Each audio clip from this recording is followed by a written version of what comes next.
Some of my very talented cook friends and I have been having an amazing Friendsgiving right here at my house. And we sampled so many awesome savory dishes, including a really succulent, incredibly juicy turkey thigh confit, this bright bitter radicchio salad, cheesy potatoes, which are the best kind of potatoes, and the fluffiest dinner rolls anyone has ever had. It's been really wonderful, but it is now time for dessert, which might just be the best part of the meal.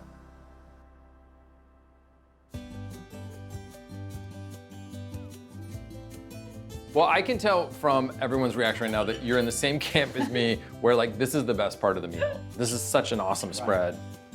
Dan, how about this pecan pie? So I went traditional here. I'm kind of a nostalgic person, and so this is a classic pecan pie. I don't know, I just love pie. I grew up in a big pie house, so I really wanted one to be on the table today.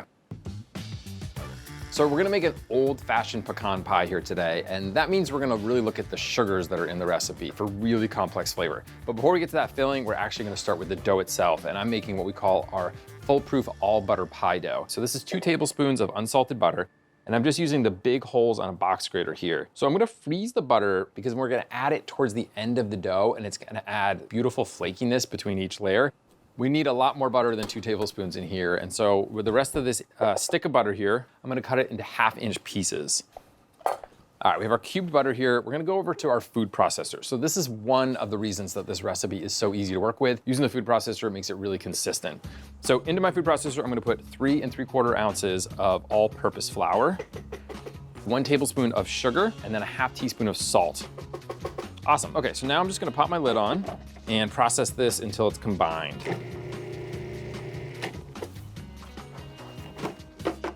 Now it's time for our butter. So we're gonna put this in. We're gonna process it until it is a smooth paste. So this paste is really kind of unusual in pie dough. That butter coats the flour, so it sort of waterproofs it. All right, and that is perfect. So for the rest of our flour, we have 2.5 ounces of all-purpose flour, and I'm just gonna sprinkle this over. And now here's the finesse of this recipe, but it's not even that hard to finesse. So I'm gonna pulse this for about 4 to 5 pulses. What I'm looking for is no pieces larger than 1 inch. That flour will be available to form gluten and provide a little bit of structure. Okay, so we've got our beautiful processed dough. This isn't gonna look like much, but we're gonna transfer it to a bowl here. I'm gonna grab my frozen grated butter, and we're just gonna add this in. And just toss it really briefly to evenly distribute it throughout. So I'm gonna add 2 tablespoons of ice water, and I'm just scooping it, leaving the ice behind. And I'm just gonna gently toss this around to distribute that water. So it's starting to clump a little bit. The flour on the surface of the paste is gonna start absorbing some of it, but we're gonna need a little bit more. So I'm gonna add 2 more tablespoons and do the same thing. Start to bring it together into a dough. Let me get some plastic wrap, and we'll just transfer it to the center. And then I just use the plastic wrap itself to sort of mold it into a nice shape. And this is a step I really like to do. You're trying to make a round pie at the end of the day. So you want this dough to be as round as possible at this point, so you're not starting with a square and then trying to make it to a circle, which is a lot harder. All right, so I'm gonna pop this in the fridge. You wanna go for at least 2 hours, but you could do this 2 days in advance if you're baking for a Friendsgiving. You can also freeze this dough for a month. So make it, have it on hand, make your life a lot easier down the line. Let's go to the fridge. So we have our dough. It's been out of the fridge for about 10 minutes. So I'm gonna take it out of the plastic. You can be really generous, use a well-floured counter here. So I'm gonna cover this with a generous amount of flour. Okay, on both sides. Make your life easy with the flour, that's what I say. Just start rolling. You know, I learned how to make pies from my mom and my grandmother. I will say that they will beat the pants out of me any day at this. So I'm very humble about my pie dough skills. So I'm going for a 12-inch circle here. I'm using a 9-inch pie plate. So we need a little bit of overhang because we're gonna make a beautiful crimp. Beautiful. Okay, so this is 12 all around. All right, so now I have my pie plate. I really like to roll it around a rolling pin, and then you're just unrolling it in. So then all I do is I go around the side and I pick it up and I ease it in to the bottom. You don't wanna stretch pie dough. Okay, so now it is time for crimping. The first thing we're gonna do is pick this up and roll it under itself. And I basically just do this really simple motion where I press in like that. And you get this sort of beautiful edge here. Beautiful, okay. That is our gorgeous crimped pie dough. This is gonna go into the fridge for about 30 minutes, and that's gonna firm up that butter so that when we go to bake it, we're gonna get really nice edges. So while our pie dough chills in the fridge, we're gonna work on our filling. Now, I mentioned that this is an old-fashioned pecan pie, and that really means that we looked a lot at the sweeteners in here to get this old-fashioned flavor. And we're gonna start with a full cup of light brown sugar. Next up, I have a cup of maple syrup, a half a cup of heavy cream, and then finally, we have a tablespoon of molasses.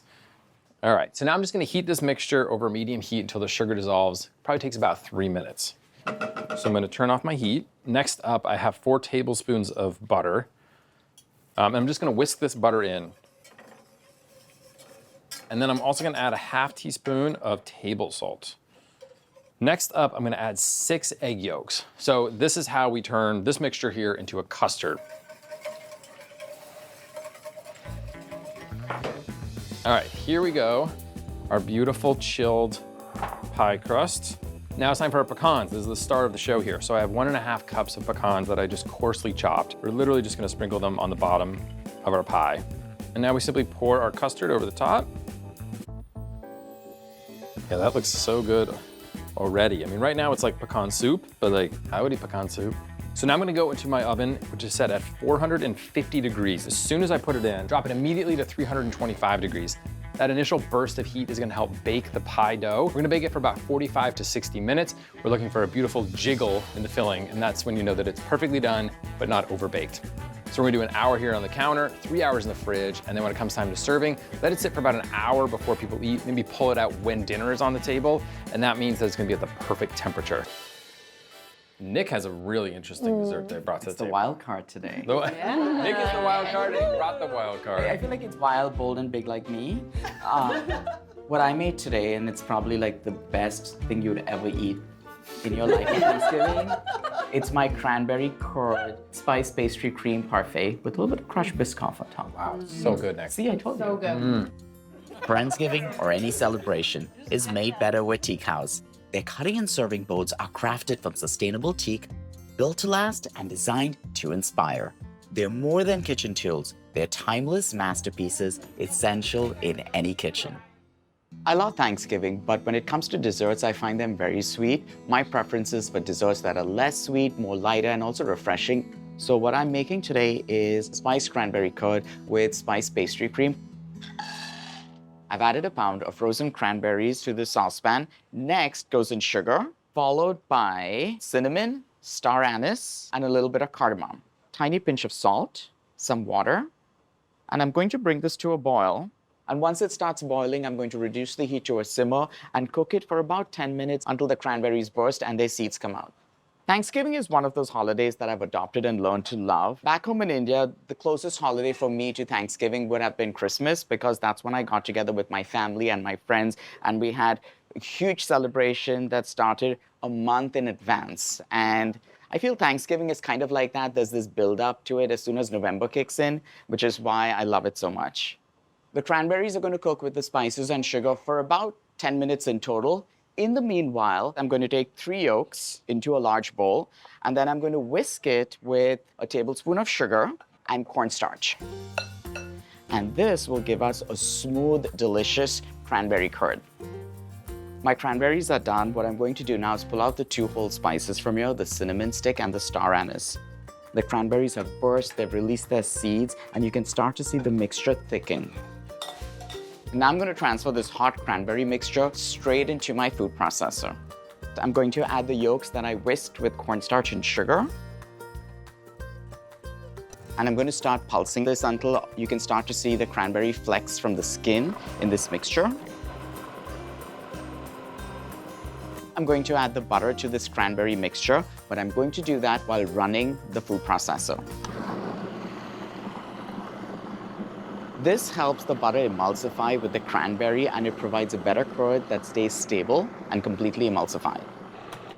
I'm going to transfer it into a saucepan. Straining the seeds and the skins will give you the smoothest texture possible. It's more velvety, more luscious in your mouth. All right, this is looking pretty good. Now I'm heating this mixture until it reaches 165 degrees. That's the temperature at which yolks and sugar start to thicken the cranberry curd properly. Now I'm going to transfer the cranberry mixture to this bowl, and then I'm going to cover it with a layer of parchment paper and leave it in the refrigerator to cool completely. I'm going to start preparing the second part of my dessert, the spiced pastry cream. It's really simple to do. I'm going to start with whole milk and add it to the saucepan, sugar. For the spice in the pastry cream, I'm adding a small amount of green cardamom. Cardamom adds a beautiful, sweet, cooling fragrance, which will give the pastry cream a lighter feel, and it also helps pop the flavors of that cranberry curd we just made. And next goes in a pinch of salt. Now I'm going to cook this until the sugar completely dissolves. Now, while this is taking place, I am going to start on the yolks, which is going to be the mixture that helps thicken the pastry cream. Some cornstarch. I'm also adding sugar, which along with the cornstarch will prevent the egg yolks from curdling while it's heating in there. And I'm whisking this until it is completely smooth and combined. I'm going to temper the yolks to make sure that they don't curdle before they go in here. Carefully add it into the yolks while whisking. And I'm going to add this mixture directly to the milk. Make sure you're whisking properly so it combines.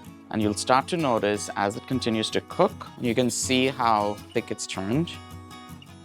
And if I run my finger across the spatula, you can see that it leaves a lane. Now I know that my pastry cream is completely ready. I am going to transfer it to this bowl and then cover it with a sheet of parchment paper to prevent skin from forming on the surface as it cools. I'm going to transfer this to the refrigerator and let it cool for a few hours so it thickens and firms up beautifully. Now that my cranberry curd and my pastry cream have cooled completely, you can see that they thicken. I like Biscoff cookies in this dessert because Biscoff cookies taste like Thanksgiving. It's got those warm spices in there. I want a mixture of large crushed cookies as well as some fine powder. It's also a lot of fun. What I love about Parfaits is that they are multi-layered desserts. First, I'm going to put the layer of this beautiful, bright cranberry curd. Next goes in the pastry cream. I'm going to spoon out some of the crushed Biscoff cookies and sprinkle that on top. Another layer of cranberry curd on top. And the pastry cream again. Some of the larger chunks of the cookies. It's beautiful. And this dessert, the best part is that it is light and refreshing because of the cranberries, tartness, the sweetness of the spices, and the warmth that they bring in. And it's my favorite way to end a Thanksgiving meal. I love how tart that cranberry curd is. I know. But then the spices come through Yeah, too. I just feel it's like a nice end to a really rich meal.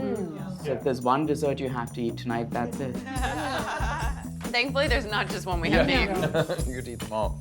Morgan, what are you trying next? Ooh, I'm going for the chocolate cake. I feel like it looks so good, and I feel like it's such a tragedy that there's not usually chocolate on a Thanksgiving dessert. When you hear gluten-free cake, you probably think of something that's very dry, crumbly, but today I'm going to teach you how to make this chocolate miso-caramel cake that is gluten-free, but it's delicious, moist, and it's going to be for all your friends, whether they're gluten-free or not. Here we have half a cup of super fine brown rice flour. This is going to give you a very tender and not crumbly cake. We're going to mix in 1/3 cup of cornstarch, which is going to lighten the cake, and then 1 teaspoon of baking powder and 1 teaspoon of table salt. Now we're going to mix 2 ounces of chopped chocolate, 1/4 cup of cocoa powder. We have 1 cup of boiling water. The boiling water is actually going to bloom our cocoa powder, which intensifies its flavor. And we're going to just whisk it until it's all melted together. And to this, we're gonna add 1/4 cup of olive oil. It really keeps it moist for longer. 3/4 cup of dark brown sugar and 2 teaspoons of vanilla extract. And then we're gonna add our dry ingredients into it. We're gonna mix everything up, and you're gonna see that this is a very thin batter. Actually, having a thin batter in this case is gonna allow for the cake to be really moist. We have a cake pan, an 8-inch cake pan that's been lined with a piece of parchment paper and greased. Pour the cake batter into it. Our oven is preheated to 325 degrees. Bake it for about 25 to 28 minutes until a toothpick inserted in the middle comes out clean. Here it is, nice and done. At this point, we're gonna let the cake cool in the pan for about 20 minutes. In the meantime, we're going to make a coconut miso caramel. We have a small saucepan, and we're gonna mix half a cup of granulated sugar with 2 tablespoons of water. We're gonna cook this about 4 to 6 minutes. Usually for caramel, you have heavy cream.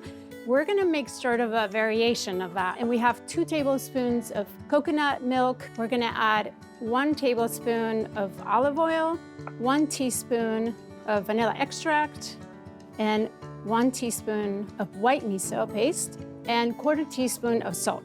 The miso is actually key here because it's going to add that umami, salty flavor to the caramel that's gonna mimic a little bit of that dairy flavor. We're gonna microwave this for 30 seconds.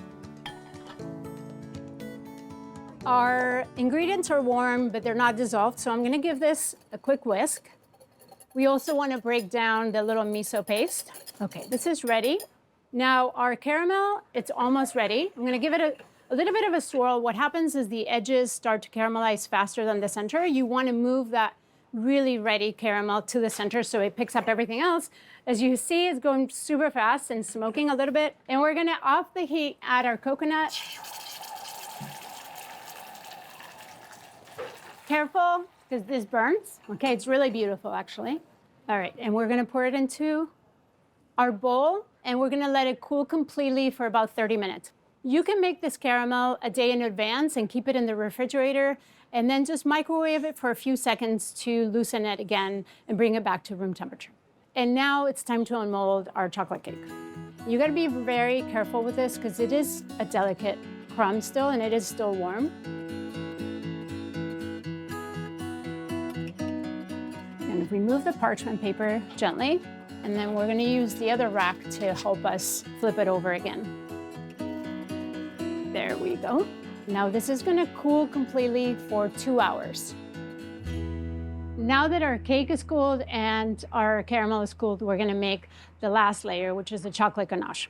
We have 6 ounces of finely chopped chocolate and 3/4 of a cup of coconut milk. We're going to microwave this for 1 minute. Our coconut milk is nice and hot, and we're gonna pour it over our chopped chocolate. This is bittersweet chocolate. I'm gonna stir everything together. I prefer to use a spatula to stir everything together. I don't like to use a whisk at this point because it incorporates too much air. I'm gonna add 1 teaspoon of vanilla extract and 1/8 of a teaspoon of table salt. You see, at this point, it's a little bit runny, so I'm gonna put it in the refrigerator for about 15 minutes, and it should be nice and spreadable.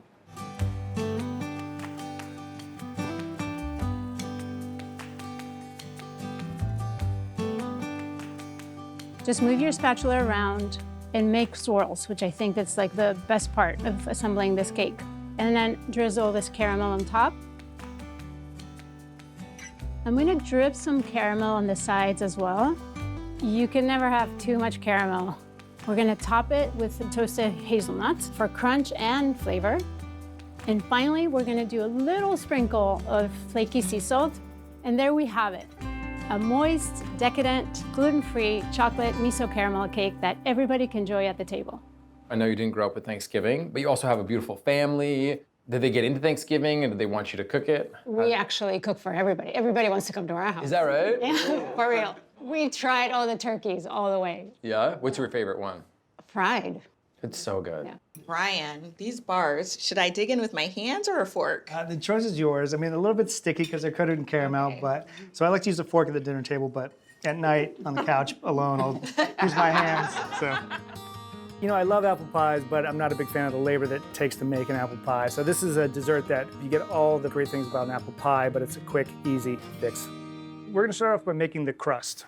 3 3/4 cups of all-purpose flour here, 2 cups of packed dark brown sugar. I like to use dark brown sugar because it's got those caramel notes to it. 1½ teaspoons of table salt, 1½ teaspoons of baking powder, and 3/4 of a teaspoon of baking soda.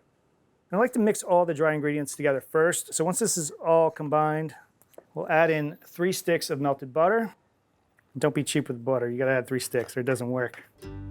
As this starts to combine, it's gonna get almost like a crumble topping texture. So a little bit dry, not necessarily a dough, but it'll come together and you shouldn't have any dry bits of flour in there.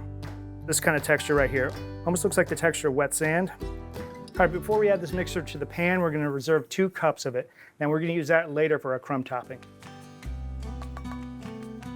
This pan has been lined with what we call a foil sling. So it's just basically 2 pieces of foil that cover the entire bottom of the pan. So we can then later on lift the bars out of the pan easily. We sprayed this down with some non-stick pan spray. Once it's distributed evenly, we can go ahead and start pressing it in. You could use your hands for this, or sometimes I use the bottom of a measuring cup. Pack it down really evenly. Once this is all done, we're gonna throw it into a 350-degree oven and let it go until it's a pale golden brown. It takes about 15 to 20 minutes. So this is gonna be our crumb topping, and before we continue, we're gonna throw this in the refrigerator. So we're gonna peel 3 pounds of apples and slice them thin. We're gonna make our apple filling. We're using Granny Smith because they have a nice tart flavor and they also hold up well in the bake. Slice these 1/4-inch thick, so I'll just work around the core. You want to keep it around 1/4 of an inch, otherwise they'll start to break down too much. I like a little variance in the size because then you get some that are a little bit more mushy, some a little bit more al dente, and the dessert gets a little bit more texture. So this is a relatively sweet dessert. You know, we have a little bit of caramel and brown sugar. The Granny Smith is nice and bright. There's a little bit of lemon juice in there, and the lemon zest really helps lighten it up. So we'll just throw these into our bowl. We're going to add a tablespoon of lemon zest. Using both the lemon zest and the juice gives you a double hit of lemon. Then we're gonna cut it in half and we'll throw it in our handy dandy juicer here and just give it a squeeze. We're gonna measure out 2 tablespoons of juice, 1/3 of a cup of dark brown sugar. And I like to use the dark brown sugar because it's much more caramelly than light brown sugar. And 1 teaspoon of ground cinnamon. Cinnamon and apples is such a great pairing. And a 1/4 teaspoon of table salt. And I'm gonna add a 1/2 cup of caramel. That is everything. We can just go ahead and stir this all together. All right, the crust has been cooling for about 20 minutes, and now we can add our apple mixture. It looks a little bit chunky right now, but these apples, as they cook, will start to melt and kind of stick together. So once these are nice and even, go ahead and take our crumb topping that we refrigerated earlier. Just go ahead and start sprinkling that over top. And you want this kind of variation in big chunks like this and little smaller, sandier pieces. So now we can just throw this into our oven and let it go for another hour or so until it's nicely browned on top. All right, so these bars have been cooling for a good 4 hours. So we can pull them out using our foil sling. This is where this comes in very handy. Just kind of gently tug on it, lift and extract. And just to separate them from the foil, I like to use an offset spatula and just slide it underneath. Just make sure it's all free, and then push the bars out. And we're gonna go right in half. Okay. And the final touch on these apple bars, I'm gonna give them a drizzle of caramel. And then a little bit of flaky sea salt, just gives it a little bit of savoriness. So just sprinkle this on there. And there you have it, a simpler alternative to a caramel apple pie. I mean, you lived all over the place growing up. How did Thanksgiving sort of start for you? Yeah, most of the Thanksgivings we had, that I remember were when we were living down south. So my mom would make all the southern side dishes, although she was from New York. But my mom was a world traveler, so she would also sneak in a couple of things like be a jar of kimchi on the table because that's what she wanted to have with it. Wow. And so she was the biggest influence in, just kind of me starting to take liberties with Thanksgiving, All right, guys, I'm gonna get sappy again. I'm sorry, we made it through the whole meal. But I just wanna say I feel really lucky to know each of you, and you bring so much amazing stuff to my life on a one-on-one basis. So it's really special to get everyone at the same table, bringing your own dishes and talking about them, sharing all your past and your history. And I hope this is just the first of many, many of these Friendsgivings that we do. So cheers, thank you guys for coming. Cheers. Cheers. Happy Friendsgiving. Happy Friendsgiving. Cheers. Cheers.